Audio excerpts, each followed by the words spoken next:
Assalamualaikum. Jangan lupa like, comment, and subscribe. Bye.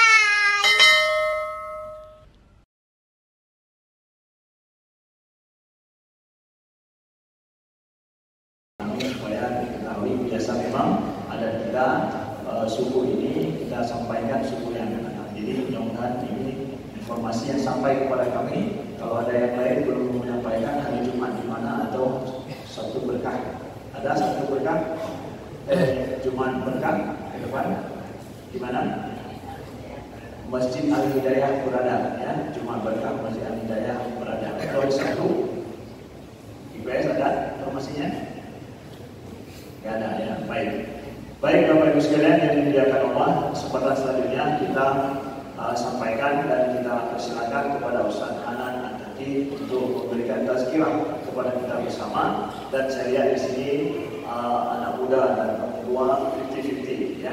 Alhamdulillah, jadi beliau memang dikenal banyak di kalangan anak muda kita.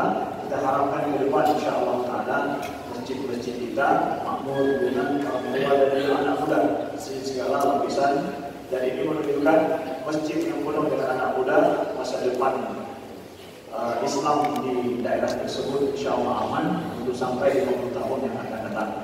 Kita harapkan mudah-mudahan Aceh betul-betul menjadi salah satu model daripada pengamalan Islam oleh milenial dan anak muda untuk diamalkan secara baik dan akan menjadi contoh bagi daerah lain insya-Allah taala. Sekian, terima kasih. Kita dengarkan, kita persilakan kepada guru kita Ustaz Hanan Antaki untuk menyampaikan tazkirahnya. Lebih kurang kami mohon maaf. Assalamualaikum warahmatullahi wabarakatuh.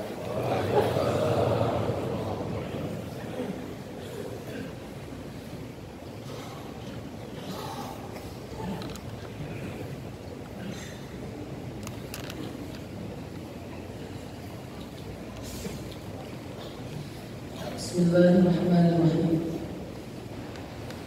Assalamualaikum warahmatullahi wabarakatuh. Alhamdulillahirabbil alamin. Alhamdulillahilladzi la yukhayyibu man amalah wa la yuruddu man sa'alah wa la yaqta'u man wasalah wa la yasdudu man syakara ولا يكل من توكل عليه. أشهد أن لا إله إلا الله وحده لا شريك له وأشهد أن محمدا عبده ورسوله لا نبي بعده. اللهم صل وسلم وبارك على سيدنا محمد وعلى آله وأصحابه ومن والاه. رب اشرح لي صدري ويسر لي أمري واحلل عقدة من لساني يفقهوا قولي.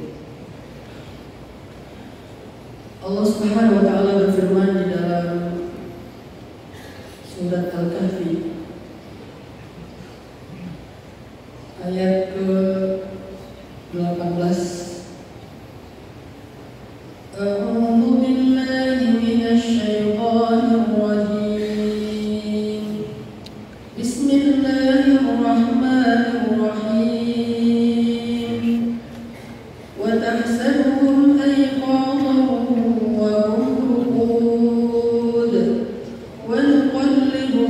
ذات اليمين وذات الشمال وكلبهم باسط ذراعيه بالوصيد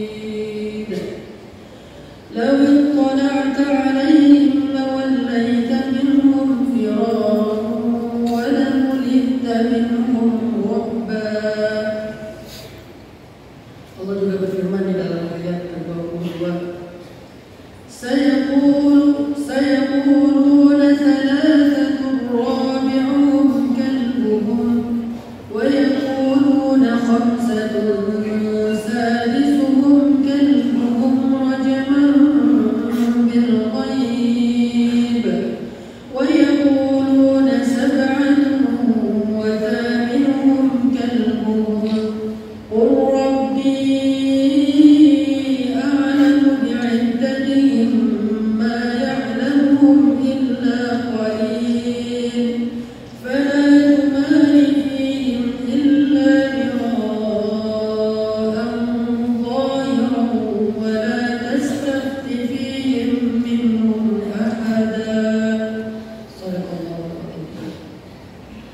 Jamaah sholat subuh yang dirahmati Allah Subhanahu wa taala. Alhamdulillah pada hari ini kita telah mendapatkan satu nikmat yang sangat besar dari Allah Subhanahu wa taala, yaitu nikmat bisa melaksanakan sholat qabliyah subuh, di mana Nabi SAW mengumpamakan sholat qabliyah subuh 2 rakaat itu lebih baik daripada dunia dan seisinya. Jadi kalau di dunia itu ada orang yang terkaya, sebutlah misalnya Elon Musk, Jeff Bezos, Bill Gates, dan beberapa nama lain antara 10 nama orang terkaya di muka bumi. Kalau kekayaan mereka dikumpulkan, kemudian Allah timbang dengan kebaikan 2 rakaat sholat subuh, sungguh 2 rakaat qabliyah sholat subuh itu lebih berat daripada seluruh kekayaan yang dimiliki oleh 10 orang terkaya di muka bumi. Jadi kalau kita iri, cemburu kepada Elon Musk, kemudian akhirnya terlibat dalam investasi bodong, mudah terbujuk rayu dengan sales judi online, dan seterusnya, karena berharap bisa jadi orang terkaya, harusnya kita lebih semangat untuk melaksanakan 2 rakaat qabliyah subuh agar bisa menjadi orang yang lebih kaya dari siapapun. Dan hari ini kita sudah mendapatkan kebaikan itu, insyaallah. Kemudian dilanjutkan dengan sholat subuh berjamaah, di mana Nabi mengatakan siapa yang melaksanakan sholat subuh berjamaah, fahuwa fi dhimmatillah, dia berada di dalam jaminan Allah. Kalau dia wafat pada hari itu, insyaallah dia mendapatkan jaminan dari Allah untuk menjadi ahli surga dan dibebaskan dari api neraka. Maka apalagi kebaikan yang lebih besar dari itu. Dan alhamdulillah saat ini kita sedang melaksanakan kebaikan-kebaikan tersebut. Dilanjutkan dengan duduk dari ba'da subuh sampai syuruk, maka itu mendapatkan pahala seperti umroh yang sempurna. Dan masih banyak lagi kebaikan lain, termasuk i'tikaf, kemudian mendengarkan ilmu, mendengarkan nasihat-nasihat yang baik dari Al-Quran dan hadis, sehingga kebaikan yang kita dapatkan hanya dalam beberapa menit saja, insya Allah menjadi kebaikan yang luar biasa untuk hidup kita di dunia dan di akhirat kelak. Jamaah subuh yang dirahmati Allah, tadi saya membaca surat Al-Kahfi 2 ayat. Yang pertama adalah ayat 18 dan yang kedua ayat 22. Karena sebagian besar yang hadir di sini adalah anak muda, maka saya tergerak untuk berbagi kisah tentang anak muda. Dan kita tahu surat Al-Kahfi ini adalah suratnya pemuda. Surat pemuda itu ada beberapa di dalam Al-Quran, walaupun beda-beda kasus. Kalau tentang jomblo, kita masuk bahas. Kalau tentang jomblo itu surat apa? Surat Yusuf. Karena Nabiullah Yusuf alaihissalam adalah inspirasi para jomblo yang paling baik. Kenapa? Beliau itu dalam keadaan sendiri, kalau bahasa anak muda itu jomblo, tetapi fisabilillah, tidak bisa digoda oleh perempuan yang ingin menggodanya, dan beliau menjaga iffah, menjaga kehormatan, dan beliau lebih memilih penjara daripada perbuatan dosa. Maka itu adalah sunnahnya para jomblo fisabilillah. Begitu juga dengan jomblowati fisabilillah. Ada di dalam surat Al-Imran dan surat Maryam, kisah Sayyidah Maryam yang tumbuh dengan pertumbuhan yang baik. Fataqabbalaha rabbuha biqabulin hasanin wa anbataha nabatan hasanan wa kaffalaha zakariya. Tidak pernah berbuat dosa besar, tidak pernah berkhalwat dengan laki-laki yang bukan mahramnya, tidak pernah joget-joget di TikTok. Ini ini adalah inspirasi Jumlawati Fisabilillah yang luar biasa. Tapi ternyata bukan hanya surat Ali Imran dan surat Yusuf, Allah juga mengangkat kisah pemuda di dalam surat Al-Kahfi. Tapi kali ini saya tidak akan bicara tentang kisah Ashabul Kahfinya, karena saya yakin jamaah sekalian sering mendengar nasihat dan juga kisah tersebut. Saya ingin mengambil satu adegan kecil saja tentang anjing Ashabul Kahfi. Ustaz Amri semalam sudah bercerita tentang semut, jadi roadshow kali ini cerita tentang hewan-hewan. Semalam Ustaz Amri cerita tentang semut, lalu kita lanjutkan tentang gajah, maka pada subuh hari ini kita bicara tentang anjing. Seperti yang kita tahu bahwa anjing dalam fikih Islam adalah hewan yang najis, sehingga kalau kita kena air liurnya atau dijilat anjing, kita harus membersihkannya 7 kali dan salah satunya adalah dengan tanah yang bersih. Harus disamak. Anjing adalah hewan yang beberapa literasi dimasukkan kepada hewan yang ada sebagian ulama mengatakan haram untuk dipelihara, kecuali karena alasan-alasan tertentu. Salah satunya adalah untuk berburu misalnya.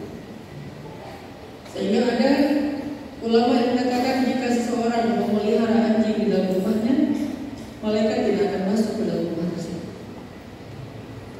Dan dalam culture masyarakat Muslim, terutama di Indonesia, anjing itu dianggap sebagai hewan yang rendah. Walaupun dalam culture masyarakat modern, anjing itu dianggap sebagai peliharaan yang lucu. Kalau di Korea itu, orang Korea suka memelihara anjing hanya untuk hiburan, hanya untuk menjadi teman mereka, karena mereka sulit untuk menemukan manusia yang bisa dipercaya. Akhirnya mereka memakai hewan peliharaan sebagai teman mereka. Jalan, lari pagi jogging sama anjing, sore jalan-jalan sama anjing. Dan luar biasanya, ini ada hal yang membuat saya agak kurang berkenan. Agar anjing yang menjadi peliharaan atau pet mereka itu tidak mengganggu orang lain dengan suaranya, maka di Korea ketika saya ke sana saya dapat info dari beberapa orang di sana, anjing peliharaan itu disyaratkan harus dipotong urat suaranya sehingga dia tidak bisa membongkok. Makanya kalau ada yang jalan ke Jepang atau Korea yang melihat anjing pet atau anjing peliharaan itu berkeliaran di jalan tapi tidak ada suara, maka itu karena sudah dipotong urat suaranya. Jadi pita suaranya sudah dipotong sehingga tidak bisa lagi menggonggong yang mengganggu orang lain.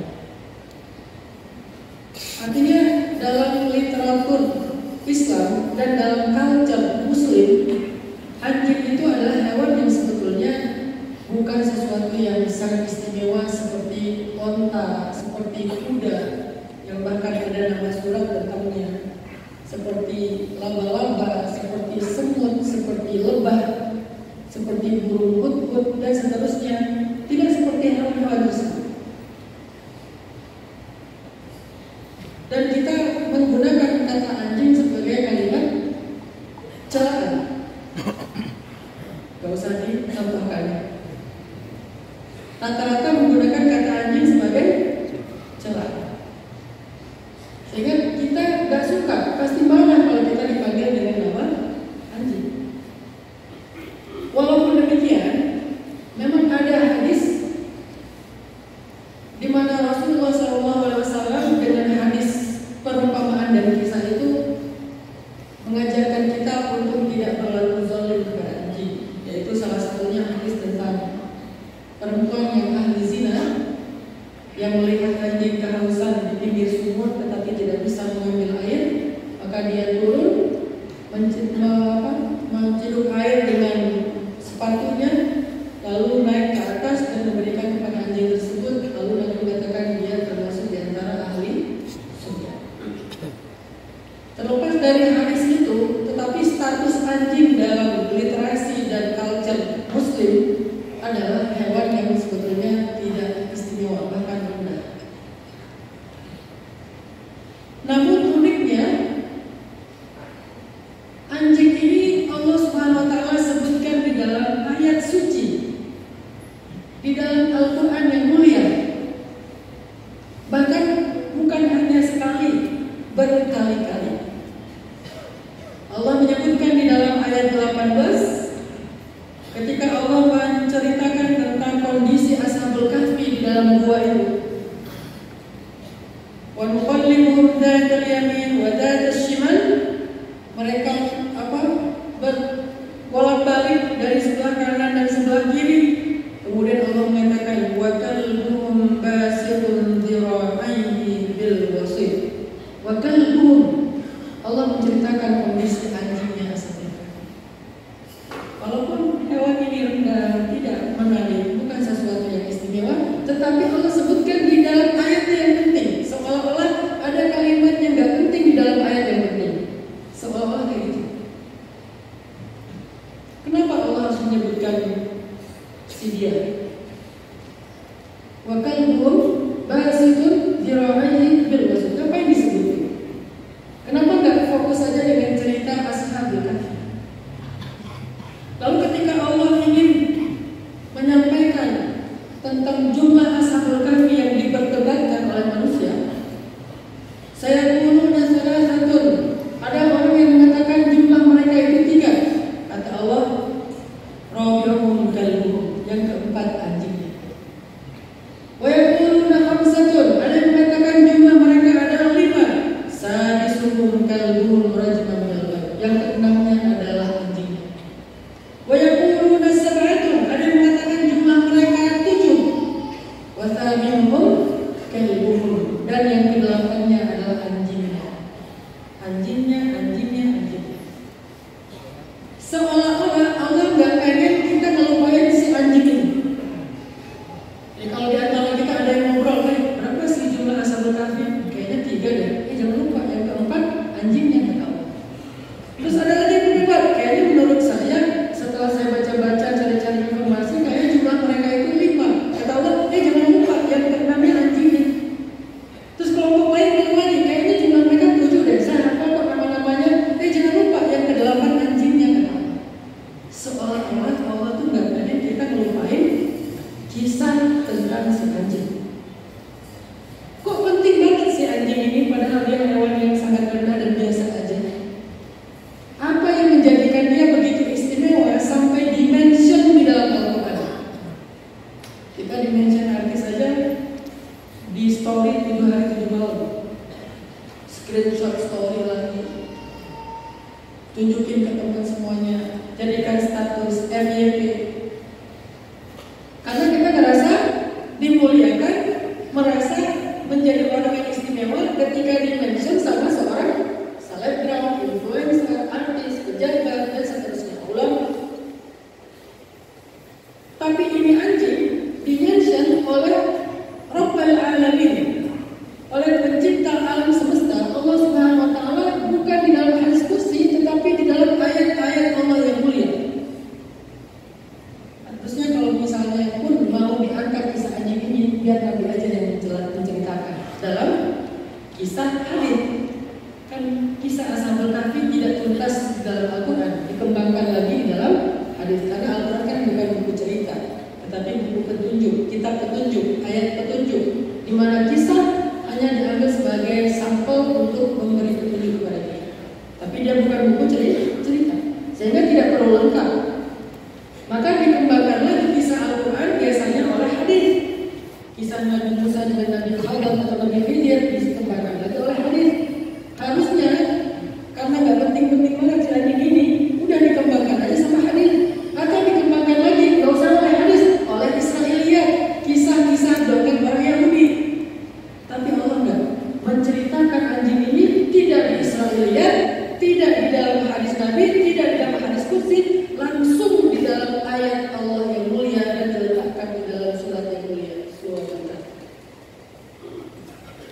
Pertanyaan penasarannya adalah, apa sih keistimewaan anjing ini sampai di-mention Allah yang mulia? Keistimewaannya, anjing ini punya peran di dalam dakwah walaupun perannya sederhana.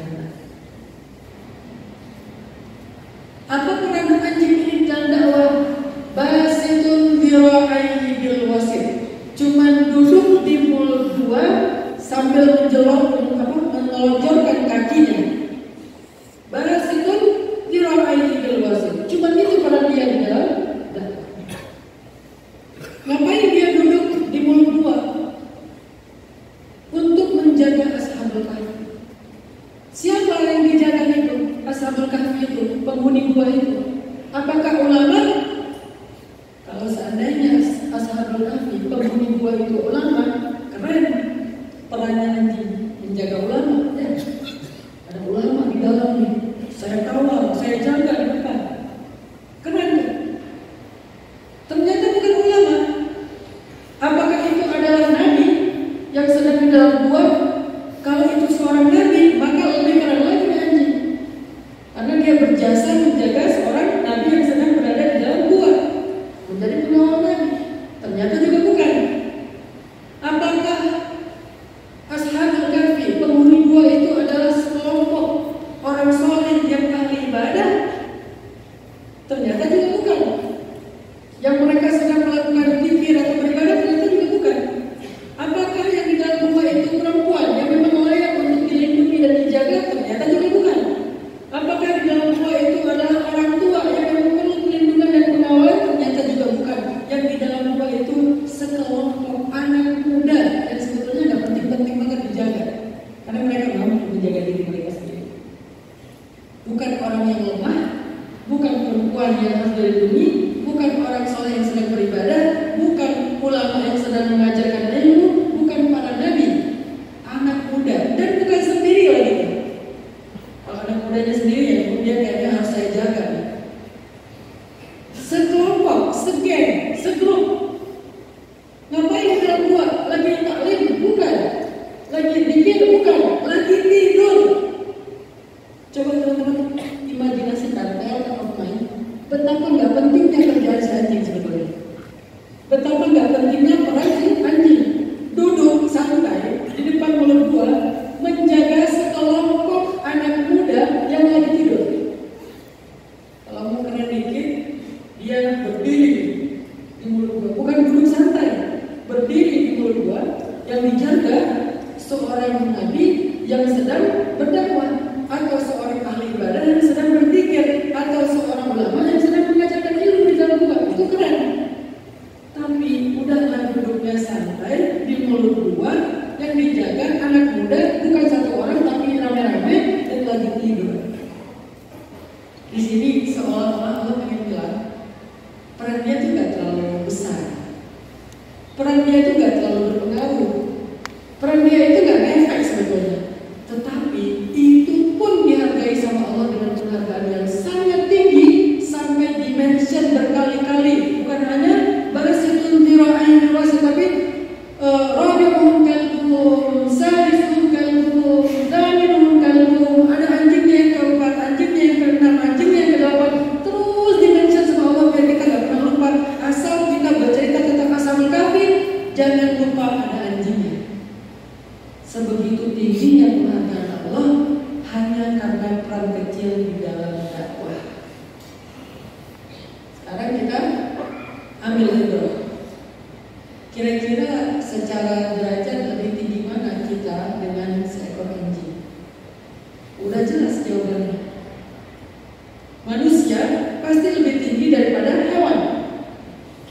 Apalagi manusia, orang yang beriman. Apalagi orang beriman umat Nabi Muhammad. Udah pasti lebih tinggi daripada hewan manapun, apalagi cuma seekor anjing. Kita itu derajatnya jauh lebih tinggi daripada anjing tersebut. Kalau anjing saja yang rendah dengan peran yang sederhana terhadap dakwah, Allah muliakan sebegitunya. Kira-kira gimana dengan kita dengan peran yang lebih penting daripada seekor anjing?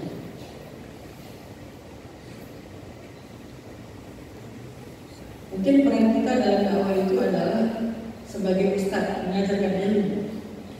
Mungkin peran kita dalam dakwah itu sebagai videografer yang menyebarkan ilmu.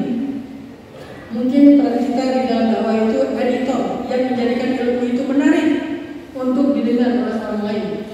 Mungkin peran kita dalam dakwah itu event organizer, membuat kajian halaqah majelis ilmu itu menjadi majelis yang nyaman. Mungkin peran kita di dalam dakwah itu sebagai orang yang mengawal ulama, mengawal para dai. Mungkin peran kita di dalam dakwah itu adalah sebagai konsumsi. Apapun peran kita, pastinya lebih penting daripada peran seekor anjing dalam kisah Ashabul Kahfi. Dan siapapun kita yang berperan itu pastinya lebih mulia daripada seekor anjing Ashabul Kahfi.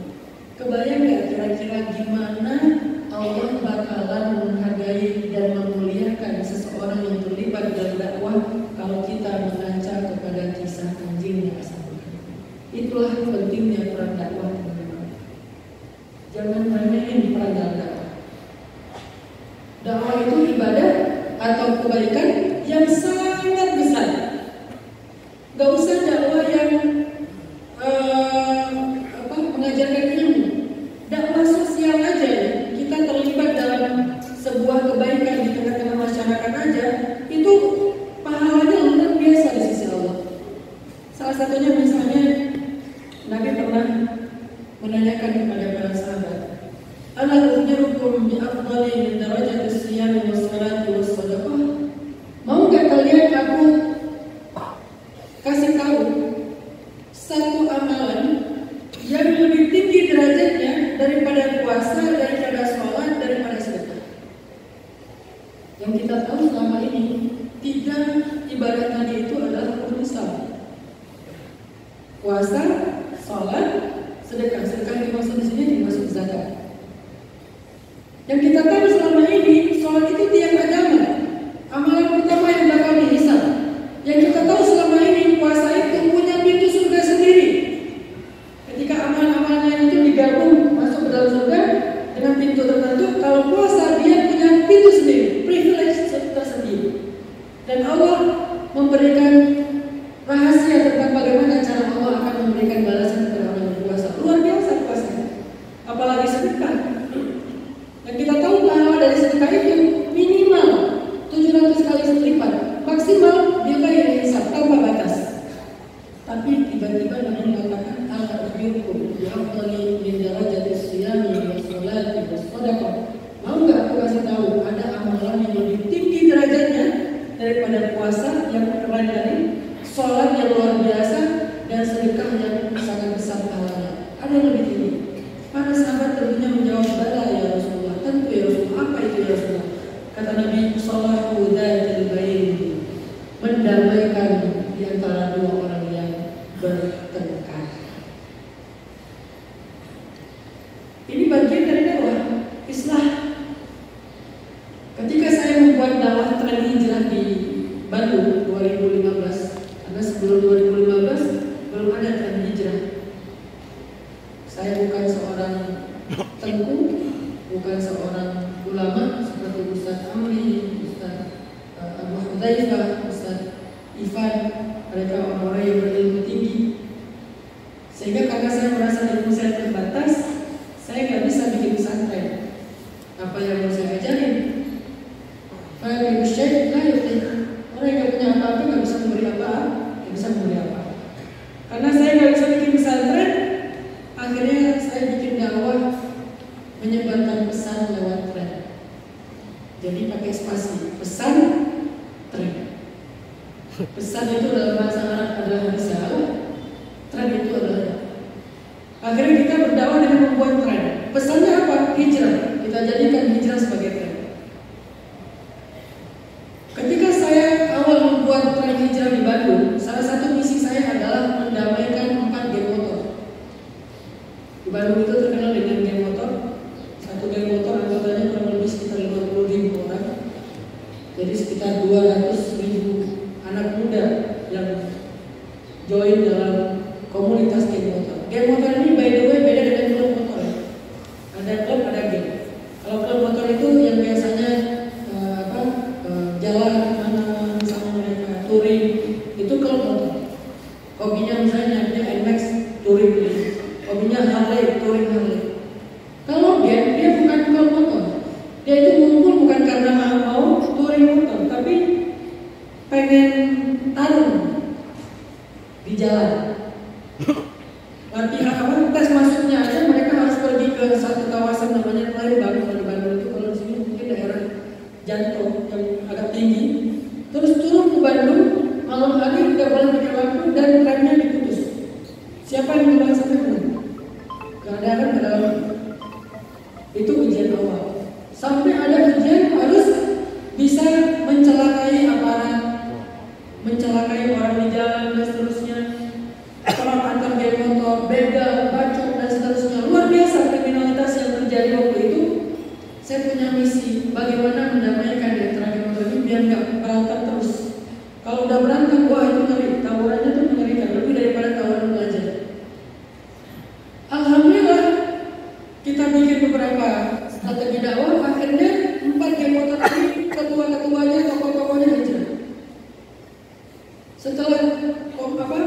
pimpinannya hijrah, tokohnya hijrah, maka kabilahnya itu hijrah. Walaupun nggak 100%, saya nggak berani mengklaim 100%, tapi banyak yang akhirnya itu hijrah. Kita bikin salah satu nama geng motor itu Briges. Ini salah satu yang terkenal, ada Briges, STC, Online, DBM, Briges. Kita bikin event Briges berzikir untuk pertama kalinya dalam sejarah. Briges berzikir. Saya pikir yang ada paling 100-200 orang, ternyata yang hadir 3.000 orang. Anak Briges, tatoan, anti, bahkan ada yang tato mata, tato segala macam ditato. 3.000 orang, 1.000 orang, 1.500 masuk masjid, sisanya di luar masjid. Yang di luar masjid menyimak taklim dalam masjid dengan khusyuk, tapi ketika ditanya kenapa nggak masuk masjid aja masih muat, mereka katakan kami orang kotor, masjid tempat suci, kami tidak merasa layak ada di dalam. Tapi mereka hadir, mereka menangis, mereka bertobat.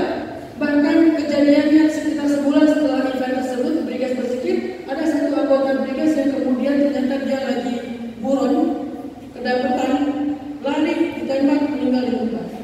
Saya langsung teringat dengan kisah seorang pembunuh yang membunuh 99 orang, digenapkan 100 orang seorang ahli ibadah, yang kemudian meninggal di perjalanannya menuju hijrah.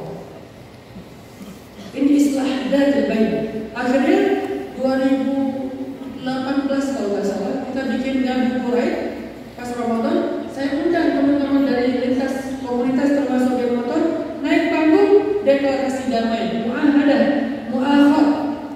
Itu salah satu program utama pergerakan dakwah Nabi di Madinah. Selain membangun masjid, Nabi memuakhadkan bainal muhajirin wal ansar, di antara muhajirin dan ansar dipersaudarakan. Ini islah datil bain. Lalu saya punya misi lagi, mendamaikan 4 supporter bola yang cukup besar di Indonesia. Dari mulai Malang ada Aremania, kemudian Surabaya, Bonek, kemudian Bandung ada 2, Boboto dan Vicky, kemudian Jakarta, Dejai. Pengen mendamaikan teman-teman supporter bola. Supporter bola Bandung aja itu ada sekitar 3 juta.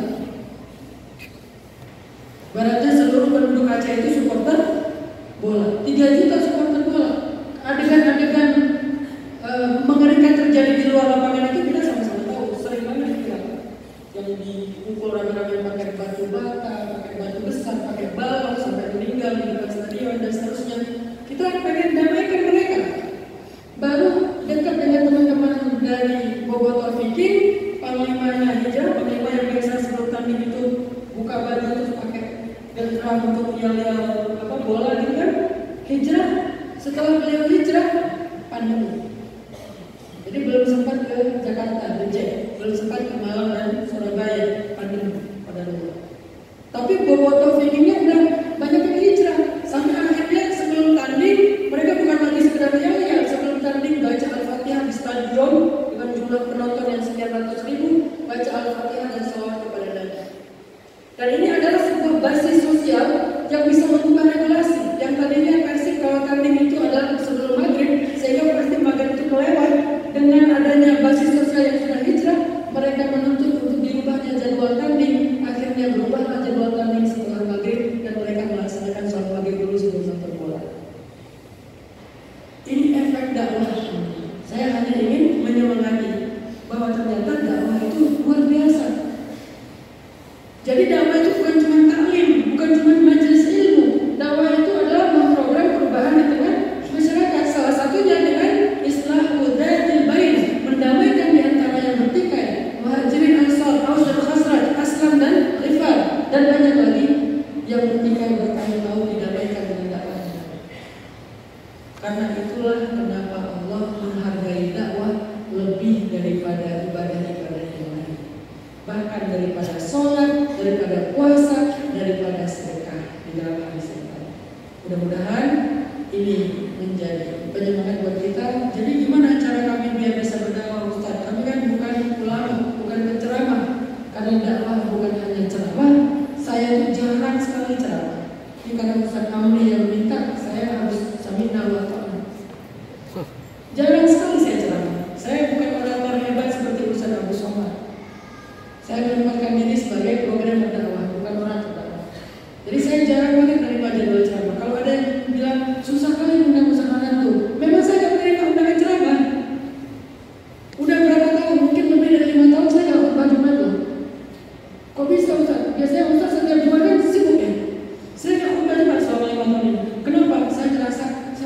kebanyakan mengkhubahi orang lain, jarang dikhubahi. Dulu 5 tahun yang lalu saya merasa udah sering menceramahi orang lain, jarang diceramahi. Ya udah deh, hari Jumat adalah hari saya diceramahi. Sehingga saya nggak mau nerima jadwal khutbah kecuali benar-benar yang nggak bisa ditolak. Satu, hak tetangga masjid dalam komplek itu nggak boleh ditinggal sama sekali. Yang kedua, karena ada movementnya di sini. Itu pun setahun paling 4 kali 3 kali. Nggak setiap Jumat. Dulu sebelum 5 tahun yang lalu itu setiap Jumat keliling khutbah. Dan itu kan sesuatu kebaikan juga kan, berbagi ilmu, nasihat, motivasi. Tetapi saya merasa sering menceramahi, jarang diceramahi. Kenapa? Fokus saya bukan diceramah, fokus saya memprogramming. Sehingga kalau misalnya teman-teman bertanya, bagaimana cara kami terlibat dalam dakwah seperti anjing Ashabul Kahfi? Nggak perlu jadi Ashabul Kahfi, jadi anjingnya aja. Biarkan Ashabul Kahfinya Ustaz Surya, Abu Huzaifah, Ustaz Ifan, Ustaz Amri, Ustaz kita, ulama-ulama kita. Biarkan mereka yang jadi Ashabul Kahfi, kita jadi anjingnya. Ini bahasa ilustrasi. Peran kita basitun dira'aihi bil wasit.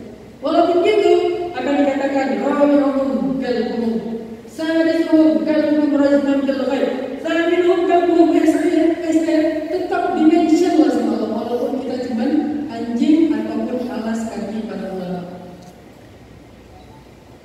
Sehingga kalau mau menjadi anjingnya Ashabul Kahfi, ikutlah kepada barisan ulama. Jangan jalan sendiri. Karena anjing itu tidak menjadi istimewa kalau dia jalan sendiri. Dia menjadi istimewa karena dia ikut ke dalam barisan para dai, barisan ulama. Kalau dalam konteks sekarang ikut. Saat kami bikin program apa, saya support. Apa yang kamu pengen support? Saya bagian zira'ai bil wasit. Ngapain? Ngawal di masjid, saya jadi pengawal ustaz. Saya jadi pagar betis, saya jadi pagar hidup. Silakan. Saya support. Apa ini? Editing.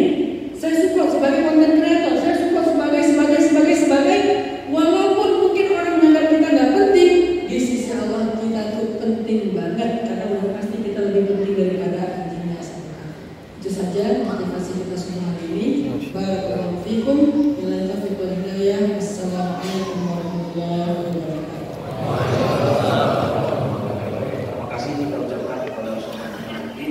Kami informasikan kepada Bapak Ibu sekalian, insya Allah masih belum berakhir. Nanti sore malam kita akan ada agenda di Masjid Kesilemi. Itu mulai dari sejak pada asar, ada penampilan kreasi seni hadrah dan yang lain, ada expo sejarah Islam. Mau melihat rencong paling besar di dunia masuk dalam catatan sejarah dunia, itu ada expo setelah asar di Masjid Kesilemi. Ada expo bisa dilihat kreasi daripada anak-anak muda. Kemudian juga kita akan sholat maghrib berjamaah diimami oleh Ustaz Muzamil. Kemudian setelah itu kita sholat isya diimami oleh Ustaz Hanan Ataki. Dan setelah itu akan sharing session dan akan ada motivasi dan ceramah motivasi berikan usaha Ataki di Taman Masjid Kesilemi. Jadi yang punya anak-anak yang remaja, muda, mari Bapak Ibu sekalian sama-sama dengan keluarga nanti malam kita di sana. Sekian, terima kasih. Wassalamualaikum warahmatullahi wabarakatuh.